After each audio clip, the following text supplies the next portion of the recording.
Satyabama Institute of Science and Technology, Chennai and Sri Perumbudur. அதிமுகவின் CV. Shanmugam தரப்பில் C. Vijayabaskar செய்தியாளர்களை சந்திக்கிறார். தலைவராகவும் அதேபோல டாக்டர் சி. விஜயபாஸ்கர் ஆகிய என்னை சட்டமன்ற குழுவினுடைய அதிமுகவுடைய சட்டமன்ற குழுவினுடைய கொறடாவாகவும் அவர்கள் ஏற்றுக்கொண்டு நியமனம் செய்யப்பட்டது.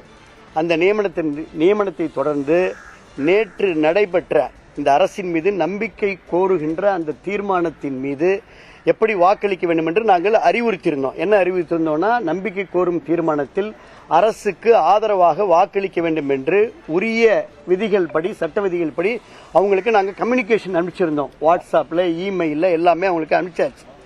அதில் 47 சட்டமன்ற உறுப்பினர்களில் இதை 25 சட்டமன்ற உறுப்பினர்கள் கொறடா உத்தரவை ஏற்று நடந்தார்கள். 22 சட்டமன்ற உறுப்பினர்கள் திரு எடப்பாடி பழனிசாமி உள்ளிட்ட 22 சட்டமன்ற உறுப்பினர்கள் அதிமுகவுடைய கொறடாவாகிய என்னுடைய உத்தரவுக்கு அவர்கள் கட்டுப்படவில்லை.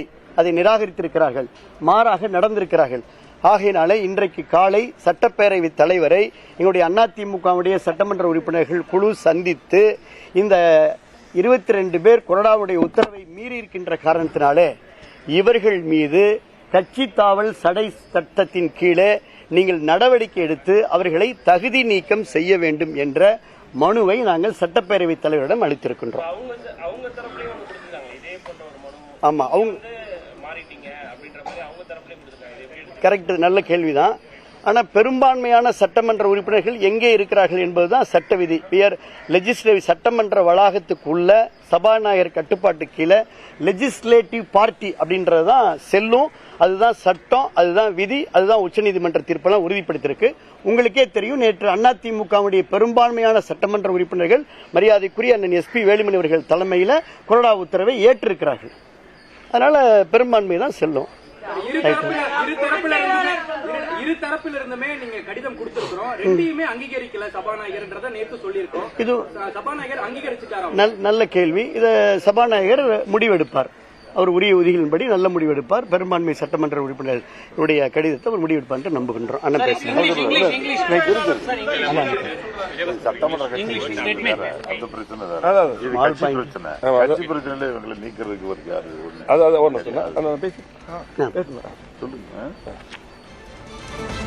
ஒரு இயக்கத்தில் பாத்தீங்கன்னா இப்போ பொதுச்செயலர் எடப்பாடியார் எல்லாம் கட்சி விட்டெல்லாம் எடுத்துட்டு இருக்காரு, பதவி விட்டு நீக்கிட்டு இருக்காரு.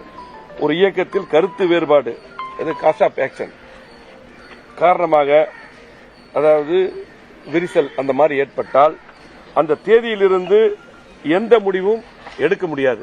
இதுதான் சட்டம்.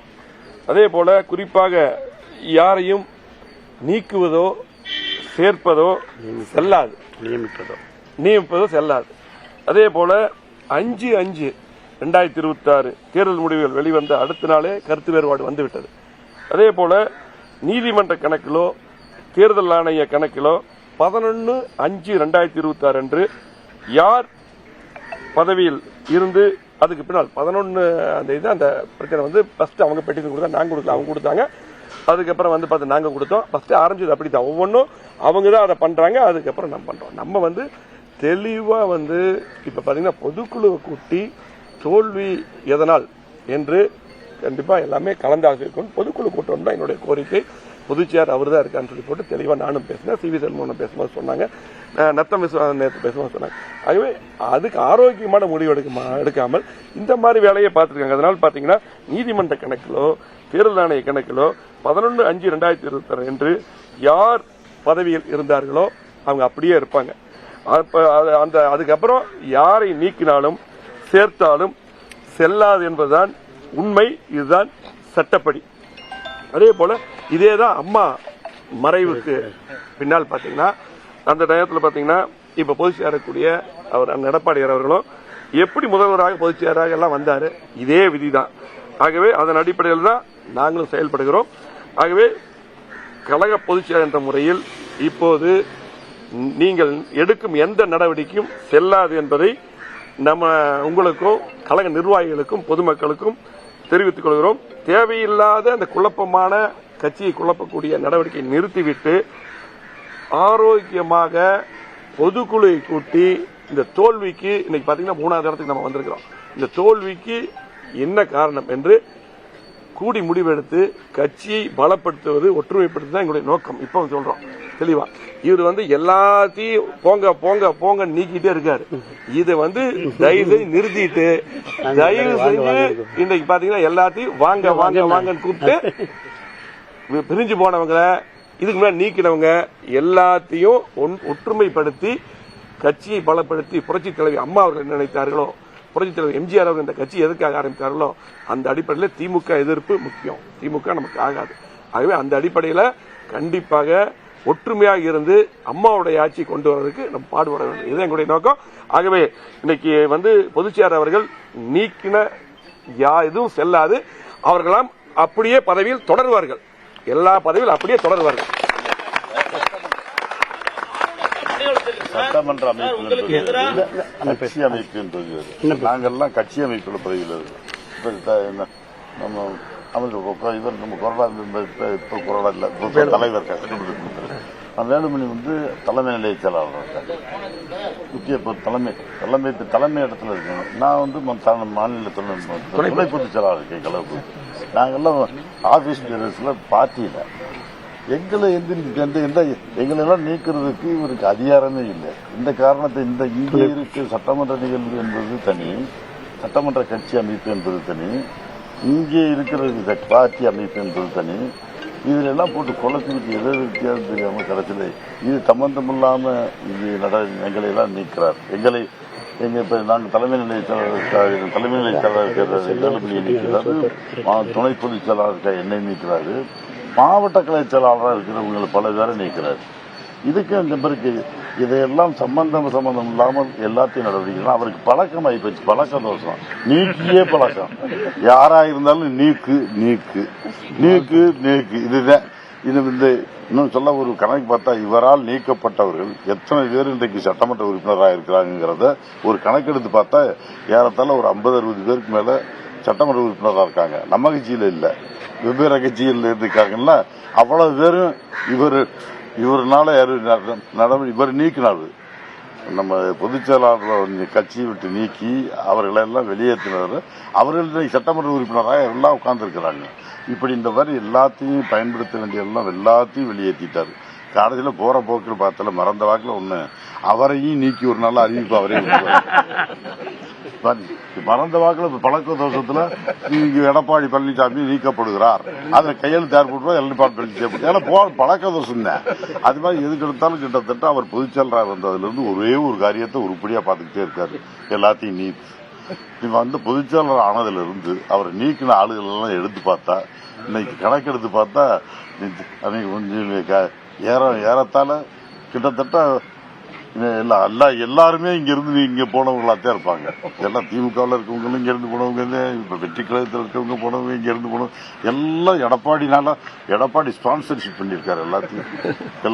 எல்லாத்தையும் நீக்கி இருக்காரு. இன்னும் போற போக்கள் பார்த்தா அவரையும் நீக்கிறாம பாத்துக்கிட்டா சரிதான். அவரே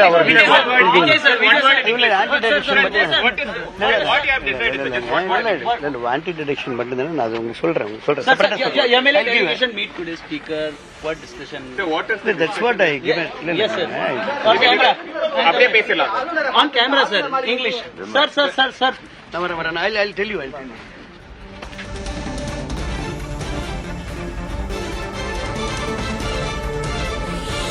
சபாநாயகரிடம் மனு கொடுத்திருப்பதாகவும் எடப்பாடி கே பழனிசாமி உள்ளிட்ட 22 எம்எல்ஏக்களையும் தகுதி நீக்கம் செய்க என்று கேட்டுக் கொண்டிருப்பதாகவும் முன்னதாக சி விஜயபாஸ்கர் பேசியிருந்தார். எல்லோருமே பழனிசாமியால் பாதிக்கப்பட்டவர்கள் என்று நத்தம் விஸ்வநாதன் பேசியிருக்கிறார். அதிமுகவினர் 50 பேர் வேறு கட்சிகளில் சட்டமன்ற உறுப்பினர்களாக இருப்பதாகவும் அவர் குறிப்பிட்டிருக்கிறார்.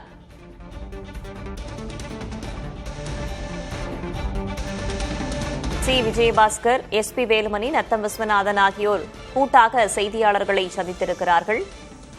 பொதுச் செயலராக கே பழனிசாமி எந்த நடவடிக்கையும் எடுக்க முடியாது என்று முன்னதாக எஸ்பி வேலுமணி பேசியிருக்கிறார்.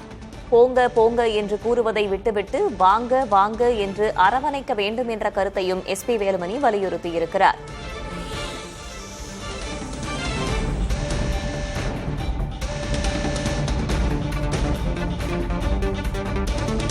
பொதுச் செயலராக கே பழனிசாமி எந்த நடவடிக்கையும் எடுக்க முடியாது என்று கூறியிருக்கிறார் SP Velumani.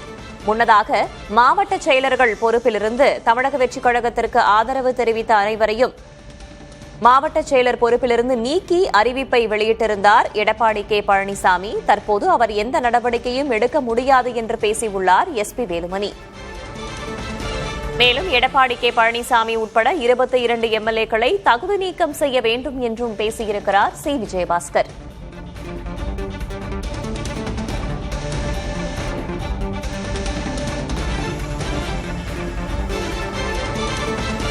Satyabama Institute of Science and Technology. Chennai and Sri Perumbadur.